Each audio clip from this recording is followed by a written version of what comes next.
Hello and welcome back to Facebook Mastery. Today we're going to learn on how to change our Facebook names, specifically Facebook business page names, and how to change them.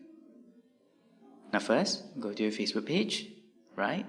Scroll down a bit, and on the left column, click on See More.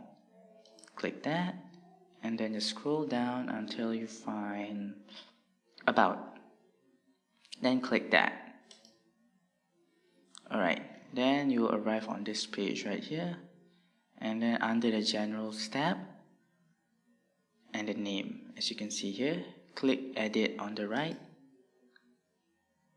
and then this is your current page name, and type your new name. Now put something suitable.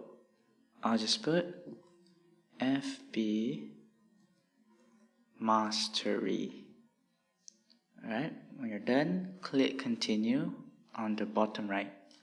Now as you can see here, you have requested to change your name from this to this. And it will usually take up to 3 days for Facebook to review it. And then click Request Change. And then when they review it, now you have to wait until they're done reviewing it. Then click OK. And that's it. Now you have to wait until they approve it. Thank you so much for watching. If you like this video, please like and subscribe.